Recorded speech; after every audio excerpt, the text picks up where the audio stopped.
Good evening. This is Dolia De Silva for Gold FM, bringing you your news roundup.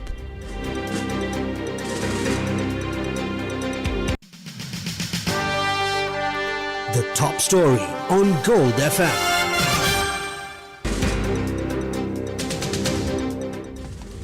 President Anurukumara Dissanayake warned that fuel prices may be forced upward in the near future, citing the volatile war situation in the Middle East.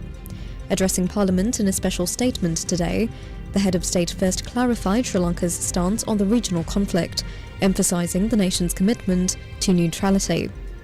The president explained that the government recently denied requests from both the United States and Iran to use local facilities for military purposes, maintaining that this refusal is the essence of Sri Lankan neutrality. He noted that while a humanitarian operation was conducted to assist an Iranian vessel in distress within the economic zone, the administration refused to become a party to the conflict through international agreements or by allowing foreign military hardware on soil. He dismissed suggestions that assistance was intentionally delayed, stating that the Navy and Air Force acted based on international obligations as the conflict reached local waters. Despite the global instability, the president assured the House that fuel supplies remain secure for the coming month. A diesel vessel is scheduled to reach the island on the 6th and 7th of April, followed by a Jet A1 fuel shipment around the 10th and 11th. A furnace oil shipment is expected on the 12th and 13th, with a petrol tanker arriving on the 16th and 17th. President Dissanayake confirmed that all relevant tenders for these consignments were already awarded. However, the president noted that the domestic pricing formula remains sensitive to global market shifts. He pointed out that under the current formula, a $1 increase in global oil prices results in a 2 rupee increase locally. With prices climbing significantly, the government is weighing options regarding taxes and subsidies. Rather than providing a blanket tax break that disproportionately benefits high-volume users, administration is working with the IMF to ensure that any relief is strictly targeted towards the most vulnerable communities. The president concluded that a decision on this matter will be made very soon.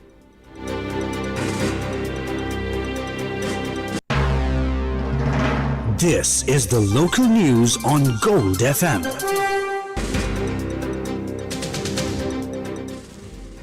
The Ceylon Petroleum Corporation assured the public that fuel distribution will continue as normal tomorrow and the following day, urging people not to panic unnecessarily.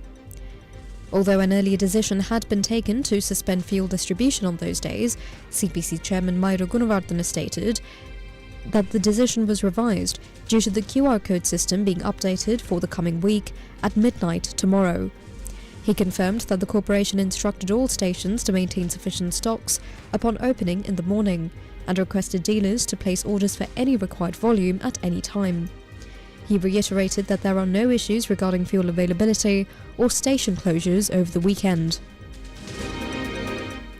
France has not issued a warning to its citizens travelling to Sri Lanka against the backdrop of the war in the Middle East. This was confirmed by French ambassador in Colombo, Rémi Lambert.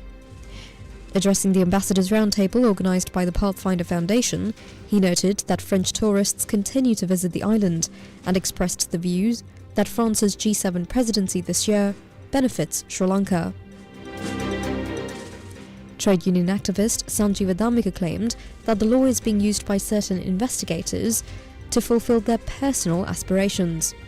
Speaking at a media briefing, he referenced an affidavit from Kapila Chandrasena, the former CEO of Sri Lankan Airlines, which alleged that a senior investigator used threatening language during an inquiry. The activist highlighted claims that the investigator made references to a previous suspect who had died by suicide before an indictment was served, using the incident as a warning. He further alleged that the investigator made personal threats involving family members and high-profile political figures, including former President Mahinda Rajapaksa and his son Nama Rajapaksa. Consequently, he called for a fresh investigation into the death of the individual mentioned in the affidavit to ensure legal transparency. The Bribery Commission informed the Colombo Magistrates Court today that it concluded investigations into corruption allegations involving former Minister Manusha Nanayakara. During the proceedings before Colombo Chief Magistrate Asanka Bodragama, officials stated that the investigative files now sit with the Commission members for a final decision on further legal action. The court granted the Commission's request for additional time to report on the progress of these deliberations. Consequently, the magistrate ordered a follow-up hearing for the 28th of August to receive a status update on the case. Meanwhile, the Vattala Magistrates Court ordered the further remand of former Minister Johnston Fernando, his 2 sons, and 2 other suspects until the 2nd of April. The suspects appeared before the court today regarding allegations that they misappropriated a vehicle belonging to the state-owned Satosa. Following the hearing, the magistrate directed that all 5 suspects remain in custody. Now for some news in brief.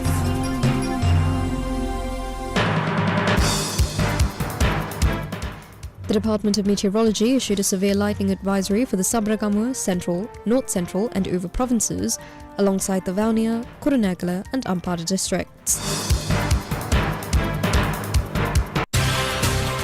The business news on Gold FM.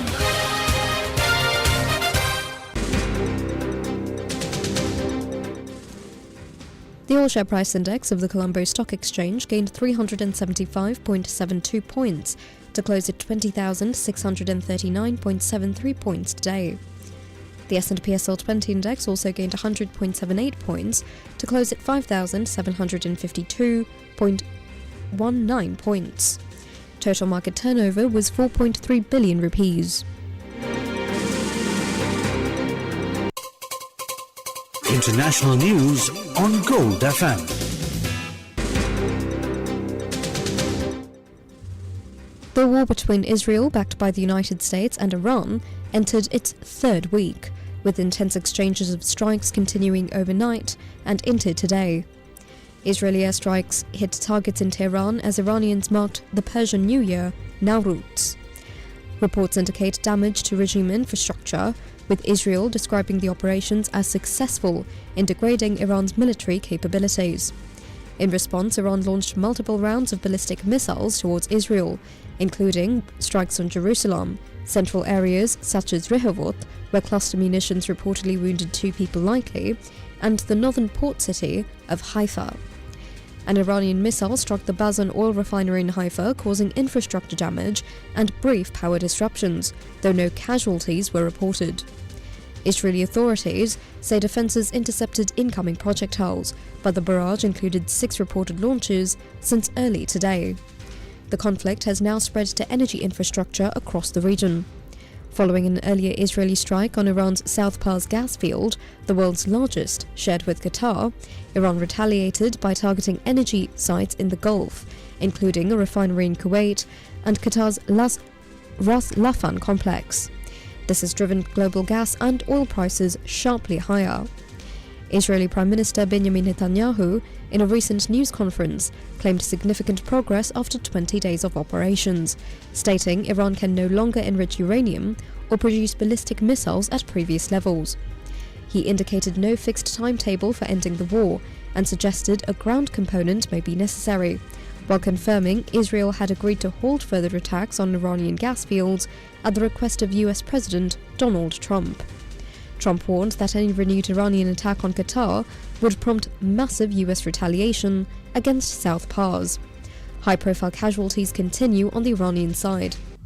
Meanwhile, Israel's military spokesperson announced the killing of IRGC spokesperson Ali Mohammed Naini in recent strikes, along with other senior figures, including former security chief Ali Larijani and Basij militia head General Ghulam Reza Soleimani in earlier operations. Entertainment news on Gold FM.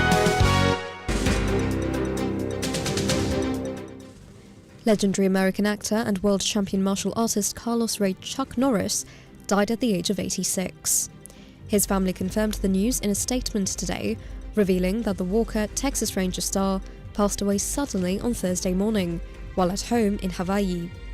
Before his Hollywood breakthrough in films like Missing in Action, Norris served in the United States Air Force and established himself as a dominant force in competitive karate, earning multiple black belts and a place in the Black Belt Magazine Hall of Fame.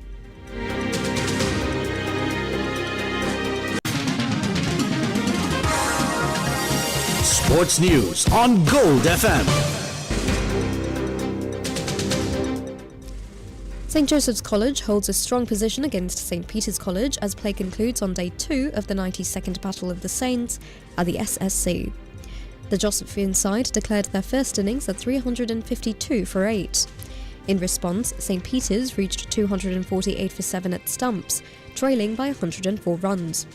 Meanwhile, Richmond College remains in a dominant position as the second day of the 121st Lovers' Quarrel concludes at the Galle International Stadium. The Richmondite first innings ended at 315. In response, Mohinder College reached 90 for 2 at stumps. The match enters its final day tomorrow, with Richmond College leading by 225 runs. In the meantime, in Kandy, Kingswood College finished day 1 of the 119th Hill Country Battle of the Maroons in a strong position at the Askaria Stadium.